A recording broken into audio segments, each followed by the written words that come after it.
Magandang gabi, umaga po sa inyong lahat. Ako po si June and welcome sa panibagong episode ng ating vlog. Breaking news po ito mga kalahi. Nawawala po si dating Pangulong Rodrigo Duterte.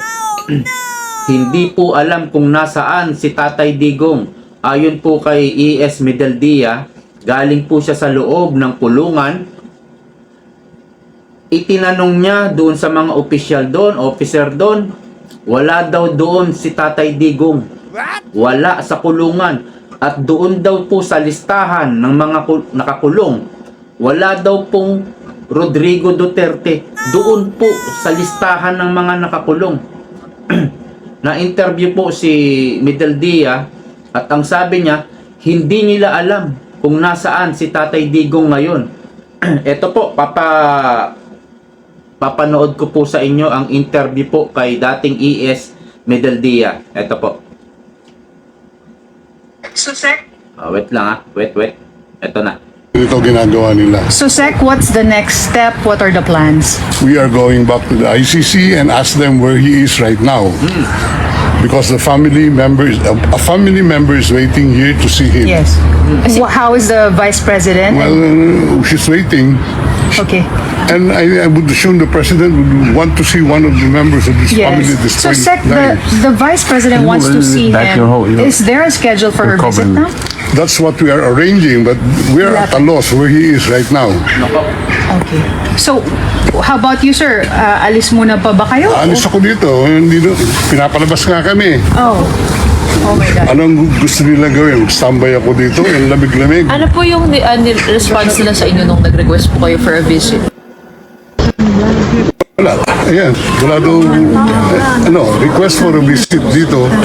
Wala daw, ano dito. Walang preso by the name of President Rodrigo. Hindi yan totoo kasi nandoon Mamaya na. Pero sir, the embassy said that you're allowed a visit. Ano kayang pinagmumulan nun? Hindi. Ano yan? Right ng accused yan Opo. to be by counsel. May schedule sila Thursday, so parang definite. I don't know with them, but Where it's- ako, as far as my understanding of the law is, he has the right to counsel at any time. And you're acting as an official. One of the counsel, and they don't even recognize my appearance here. Nasaan na po si VP Sara? I don't know where she is right now. Hindi pa po kayo nakita. Nag-usap lang kami sa telepono, pero wala pang until So, Alright. tapos na. Okay. I have Thank you, another- sir. Thank you, sir. Oh my God. Hindi po alam ni E.S. Medaldia kung nasaan po si dating Pangulong Rodrigo Duterte. Nasaan si FPRRD? Hashtag nasaan si FPRRD. I-share nyo po ang video ito at mag-post po kayo sa mga social media nyo, sa Facebook, Twitter o X, Instagram, TikTok. Mali naman kasi yung tanong ng mga media eh. Hindi ba't si E.S. Medaldia at si Pangulong Duterte ang magkasama? Dapat pinagkwento nila si Medaldia. Sir, di ba kayong kasama ni Pangulong Duterte? Saan po kayo nagkahiwalay? Mukhang inihiwalay na si Pangulong Duterte, siya ang kasama eh. Dapat ganun po muna yung tanong eh. Itutuloy po natin tong video.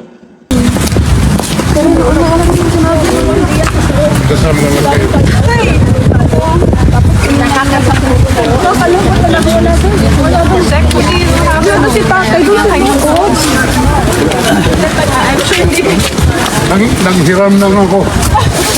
Mabuti malalak. So hindi nila alam kung nasan si tatay. Ingat po. Hindi nila alam kung nasan. Hello? Thank you, sir. So ngayon. Ingat, sir. Amping, sir, amping!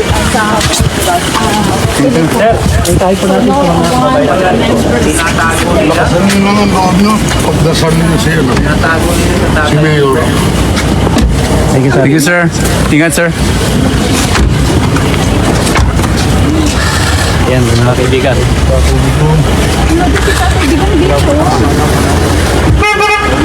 Sorry. Ingat, sir. Hindi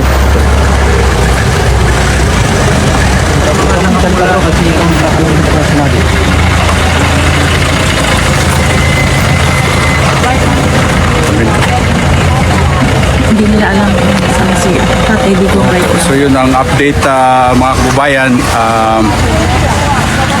Sa ngayon hindi po alam kung saan si President Duterte, si former President Duterte. Actually, this is the penitentiary and the facility where we are informed na nandito siya. Pero although nabigyan si Secretary ang kanyang legal counsel, isa sa mga legal counsel ng permission para ma-visit si President Duterte, pero ayon sa mga gwardiya ay wala daw pong Rodrigo Duterte sa loob ng penitentiary. So ngayon, ang gagawin po nilang hakbang ay babalik po sila sa ICC para tanungin at i-update po sila sa mga kaganapan kung nasaan po ba talaga dinala si President Duterte. Ang kanila lang pong alam na ibinigay sa kanila ay dinala po ito sa isang ospital na hindi po rin pwedeng i-disclose kung saan po sila. At sa kasamang palad po, ang ating pong former President ay wala pong dalang kahit anong gamot. Ang ibinigay lang po daw sa kanila ng ng team ay yung parang reseta ng mga kailangan ni President Duterte, pero wala pong gamot personally na nakasama sa kanya at wala po siyang kasama sa kasalukuyan. Ayon kay former President Secretary. Oo.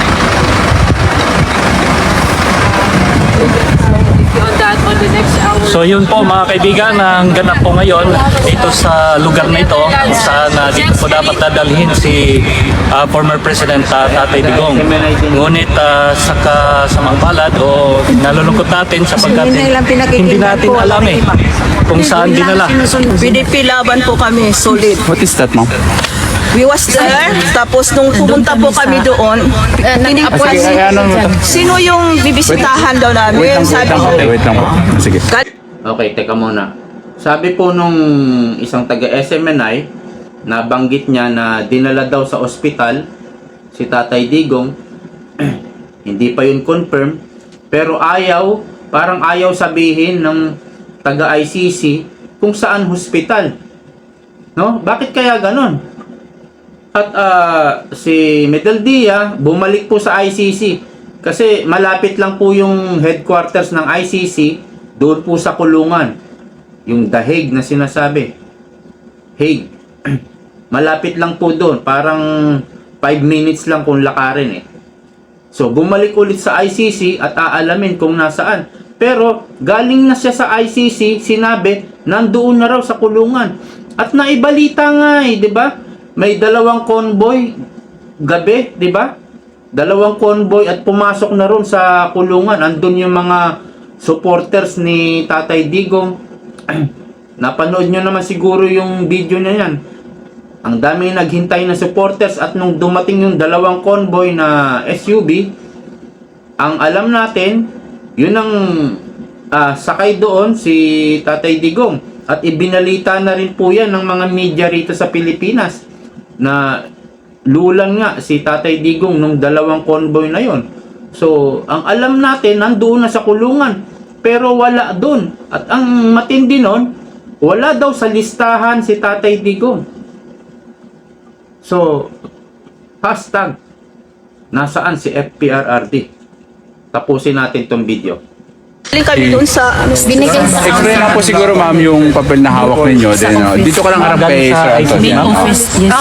Main office. Ano po yun, ma'am? Sa main office, galing kami doon. Sabi namin na mag-visit kami kay Duterte. So, inano namin yung pangalan lahat.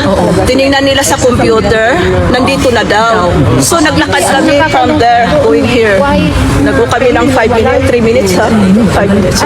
So, ito yung binigay. So, sabi nila, mag-email daw, tapos mag-call. Hindi naman namin wala namang. So, ito yung binigay para yung guide lahat para makapasok kasi pwede makapasok ang 5 person to meet ito sa loob. Sabi nila doon, are you sure sir na nandun? Sabi niya, nandun na po siya. Siya ka room there. Pero nung lumabas po yung sino yung Magulo, no? Yes, middle dia. Yeah? Yes, middle. Sabi daw ng mga security guard, wala daw Duterte sa loob. magulo. Hindi rin nila masabi kung saan si former Hindi rin nila masabi kung nasa. Hindi nila sinasabi. So we don't Hindi nila believe. sinabi kung nasa hospital. Hindi rin sinabi. Yun ang hindi maganda po sa atin. Napakasakit po para kay PRD. Parang tinago nila. Tinago po nila. So, So ano pong panawagan natin ngayon, ma'am, para sa si Marcos naman kaligtasan po, ng ating bilang isang Pilipino po, si Marcos bilang isang Pilipino po, maging fair naman po siya. Hindi naman po may living yung tatay niya kung wala si Duterte. Sana wala na sila sa politiko kung wala din si Duterte, no? Ako Bisaya talaga, yung Tagalog namin is Bisaya na lang tayo. So matagal na kami dito sa Belgium. Pero nararamdaman namin yung tahimik at safe yung family namin at the time of term ni Duterte. Kasi si Duterte, he is not fighting for humanity. He is defend the humanity. He is fighting against criminality for the people who is powerless. Kung walang kalaban-laban, yun po ang pinindidipin sa kanya. Bakit humanity yung kaso? Against nga siya sa mga criminal, hindi human. Yun, every time, we cannot stop crying every time we saw the situation of that everything. Ma'am, Yung mga, is that okay for you if we take pictures? yes, sure. Duterte? Yung mga Duterte na yan, yung mga Marcos na yan, walang utang na loob. Para naman hindi Pilipino, grabe. Yung, I don't know how to say that. Speechless kami sa mga Marcos na yan. Budol, bangag na yan. Thank you, ma'am. Ang gagamit mo. So, marami pa kayong mga Hindi kami kasama na nagpa-interview sa mga Sabado. sa PTV, sa mga investigate, mga GMA, kasi mga bias yun, mga bayad yun ni Bangag. France, pupunta France, Belgium, yung mga nagtatrabaho ngayon, pupunta sila. Sa ano, pupunta sila bukas. Kasi, Wala man tayo mga tulog kasi duty last night. So, umalis na po yung ano. Umalis sila kasi gusto nilang ma-interview kami kasi mga nurse na. Oo, ayaw nila magpa-interview kasi ayaw namin sa mga ganyan. Mga bias yan eh. Wala na kaming tiwala sa kanila. 3 times kami balik-balikan. ayaw niya magpa-interview po. Sabi naman namin na wala na po kaming tiwala sa inyo. Wala kami tiwala sa inyo. Sinabi na, pro Duterte kami, wala kami tiwala sa inyo. Sabi ko. Para marinig ka, wala. Yun ang nawala. Tiwala namin. Okay. So, ayan po, ang balita, nawawala po si Pangulong Duterte. Ang alam natin, ang kasama ni Pangulong Duterte, si Medel Dia at isang doktor, yung babae. Ang alam natin, yun lang ang kasama. No? Malamang hindi kasama ni Pangulong Duterte yung doktora, yung doktor niya. Dahil kung kasama, makokontak yun eh. May cellphone naman siguro yun. Makokontak kung nasaan si Pangulong Duterte. Di po ba? Bakit hinahanap ngayon ni Medel Dia? At parang kasama yung may isang babae kanina eh. Baka yun yung doktor ni Pangulong Duterte. Bakit inconsistent din yung sinasabi ng ICC? Sabi ng ICC dun sa babae, nandito na raw si Pangulong Duterte sa kulungan. 'Di ba? May hawak pa siyang papel. May guide pa kung paano yung rules ng mga visitors. So, pagdating naman dito sa kulungan, wala naman daw listahan o wala naman daw nakalista na Rodrigo Duterte. So, magulo. Parang itinatago nila. At napabalita rin ng SMNI na parang nasa ospital daw. Baka dinala sa ospital. Pero ayaw ipaalam kung saan ospital. Grabe po itong nangyayari ngayon sa mga Duterte. Grabe din itong pamilyang Marcos Araneta Romualdez na ito. Walang utang na loob po. Mula pagpapalibing sa tatay nila hanggang sa makabalik sila sa power, tinulungan sila ng Duterte. Grabe po. Matindi po itong pamilyang ito. Ganito pala talaga ang ugali nito. At kay Kibuloy na lang. Wala pong nagtitiwala kay Bongbong Marcos noong 2022 campaign na platform, media platform. Wala. SMNI lang.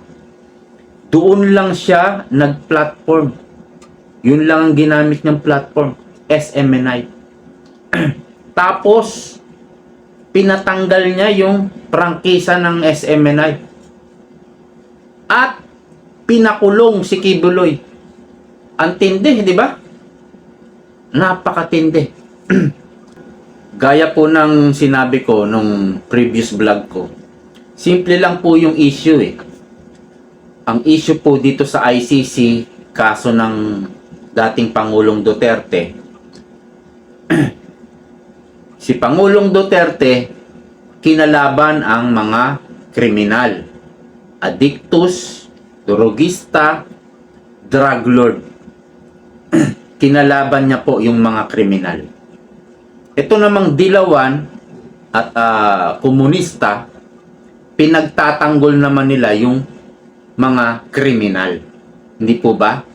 Ito namang Marcos Araneta Romualdez, nakisawsaw lang at nakipag-alyansa sa dilawan at komunista para labanan ang mga Duterte. Pero, kaya nga nang sinabi ko nung previous vlog ko, hindi tayo naniniwala na itong dilawan at komunista ay may malasakit doon daw sa mga biktima ng EJK ni Pangulong Duterte. Doon po sa pamilya ng mga biktima. Hindi po tayo naniniwala na sila ay may malasakit, no?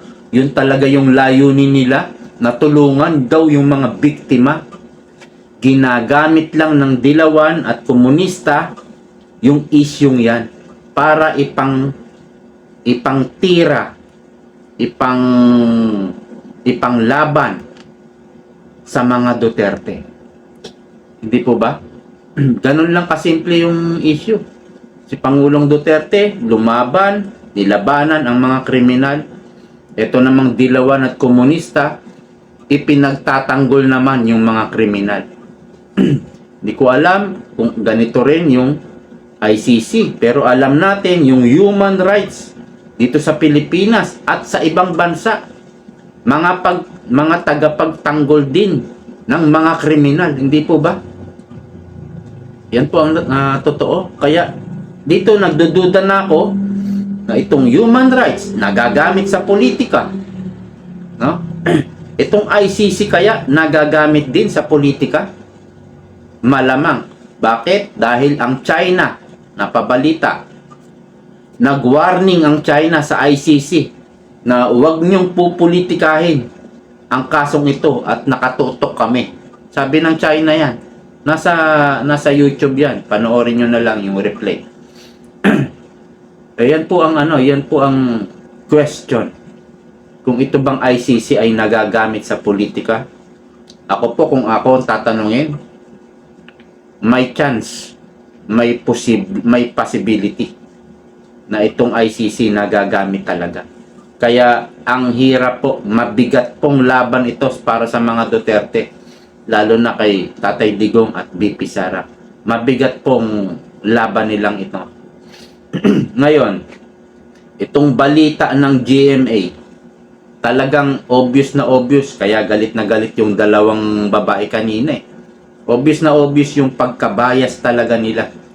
Alam nyo, mas mahaba pa yung report nila kay Torre at doon sa spokesperson na babae ng PNP. Magaspang din magsalita yun eh. Yung babaeng yun, yung spokesperson ng PNP, saka kay Torre. Yung istorya ng report nila, ang haba ng binibigay kay Torre saka doon sa spokesperson. Pero doon po sa mga Duterte, grabe po yung pagbabalita nitong GMA. Antindi. GMA, ABS-CBN, itong TV5 o News 5 everywhere. So, balik tayo kay Tatay Digong. Yan po ang breaking news. Nawawala si FPRRD. Nasaan o hashtag nasaan si FPRRD? Hashtag nawawala si FPRRD. Hanggang dito na lang po muna. Maraming salamat sa panonood. Ingat po kayong lahat. Bye-bye!